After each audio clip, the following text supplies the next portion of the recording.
Oi, gente. Eu ia começar a aula, mas os cachorros resolveram começar a latir junto e todo mundo que tem moto no bairro resolveu sair também. Uau, uau, uau, uau. Hoje a gente vai falar um pouquinho sobre diálogo. O diálogo no quadrinho ele precisa ser bem claro e conciso também, porque você está trabalhando com imagens. O diálogo, no meu ponto de vista, no quadrinho, ele serve mais como um suporte, sabe?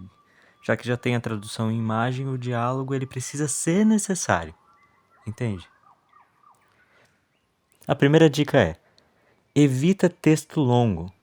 Eu sei que às vezes dá vontade de colocar tudo já num quadrinho só, num quadro e num balão, mas quando a gente faz isso, fica muito maçante pro leitor. E sabe o que ele vai fazer? Ele vai ver só a imagem. Quando tu tem um quadrão assim de texto, um livro de texto num quadrinho, tu não vê só a imagem? E você acha que o leitor vai fazer diferente? Vai nada. Então tenta ser conciso. Evita texto longo, coloca um texto pequeno e direto. Você não precisa falar todas as nuances que o personagem está sentindo no balão. Você pode expressar isso através da linguagem corporal, dos desenhos e talvez por mais quadrinhos. Então, não tem tanta pressa assim, não tenha tanta pressa. O segundo ponto é que veja se é interessante para sua história os personagens falarem igual um ao outro. Nome, estimável senhor, Necas. Necas de Pitibiribas. Ou terem nuances. Tipo, um ter muitas gírias, falar muito tipo, ou falar muito tudo bem. Ou essas coisas, sabe? Ou é interessante que os dois falem da mesma maneira, como em Death Note, o L e o Light, eles falam praticamente da mesma maneira, eles mantêm o mesmo nível de diálogo, assim. E é interessante, é bem interessante quando os dois personagens falam de maneiras diferentes. Por exemplo, um cardeal ali, um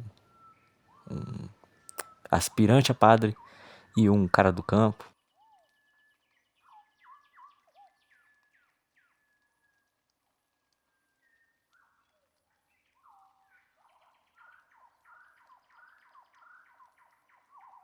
Uma coisa legal nos diálogos também é que você tem que contar o que você não pode mostrar. Se você consegue mostrar com um desenho, você não precisa contar com diálogo. Se você não consegue mostrar com desenho, você precisa contar com diálogo. E assim eles vão coexistindo no quadrinho. Se você estiver fazendo um quadrinho de ação, por exemplo, é legal ter um ritmo assim de alternar entre diálogo e ação.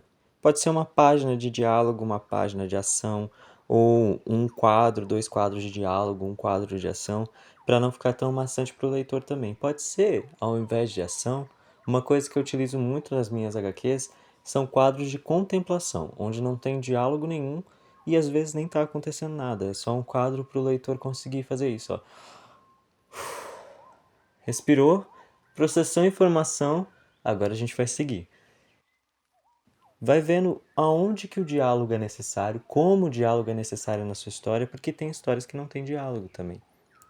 E tem uma diferença bem grande entre histórias mudas e histórias silenciosas. Histórias mudas, elas não têm diálogo nem onomatopeia, não tem nada. Histórias silenciosas têm onomatopeia, só não tem diálogo. Quando você quer evidenciar uma coisa no diálogo, você pode também colocar as palavras em itálico, em negrito, porque assim você vai trazer o foco ali para aquela palavra, mostrar para o leitor que aquela palavra é importante na frase. Se você reparar que você gosta de colocar muita informação no diálogo, ou o diálogo fica meio truncado, quando uma pessoa fala e não parece tão natural assim. Por exemplo, tem duas pessoas procurando uma chave de fenda e a outra vira para a primeira e pergunta: Ó adorável Senhor, viste minha chave de fenda por esses arredores aqui, nessa grama majestosa e essa manhã de domingo. Olha, eu posso estar errado, mas com uma margem baixa, assim, de chances de estar errado, eu posso dizer com quase total certeza que ninguém fala desse jeito. Se você quiser entender como é que as pessoas conversam, escuta as pessoas conversando. Pergunta sobre o dia de uma pessoa e vê como é que ela vai transmitir essa informação para você. Que informações ela vai achar importante e o jeito que ela vai colocar para você. Escuta a conversa da mesa ao lado quando você estiver no café. Escuta um casal brigando ou um casal se reconciliando. Vê um filme e presta atenção nos diálogos, mas vê um filme bom. Porque se você vê uma trecheira, vai mais te desinformar do que informar. Mas voltando ao fio da meada. Assim como o desenho você aprende por observação, o diálogo e a comunicação também é por observação.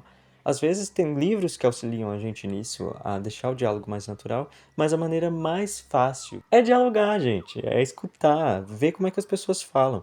Por exemplo, uma pessoa que conhece a outra há 10 anos vai ter coisa que ela não vai informar no diálogo, vai ter coisa que vai estar subentendido nessa conversa porque os dois conviveram há muito tempo. Então, para passar essa naturalidade, você meio que eclipsa algumas informações do diálogo.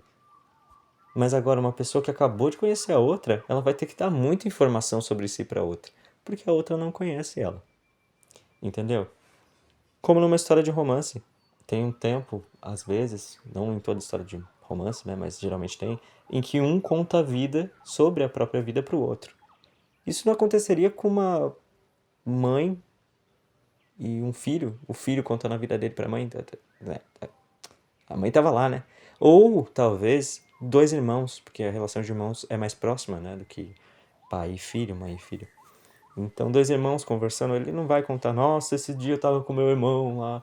Não vai acontecer isso, né, gente? O grau de intimidade já dá essa liberdade de esconder algumas informações porque elas já estão na cabeça de cada um. Sabe, aquele famoso conversar por telepatia? E essas são as nuances do diálogo. Escuta as pessoas falando, conversa com as pessoas, vê como elas se comunicam, vê como outros quadrinistas fazem essa comunicação de pessoa para pessoa, como é que os diálogos funcionam numa televisão, numa coisa encenada, num filme, num teatro. Corre atrás, dá uma olhada. E são essas dicas que eu tenho para a dialogação de hoje. Escuta os outros. Escreva só o necessário, só o que você não consegue mostrar. O diálogo complementa, ele não reinforma. Então, tenta não ser prolixo com o diálogo. Não escreve, não descreve uma coisa que você acabou de mostrar. Não escreve um blocão de texto num quadro só, por favor, você vai espantar o leitor. Se for fazer dois personagens muito diferentes, varia a forma como eles falam também. Usa o negrito e o itálico ao seu favor quando você for fazer os diálogos.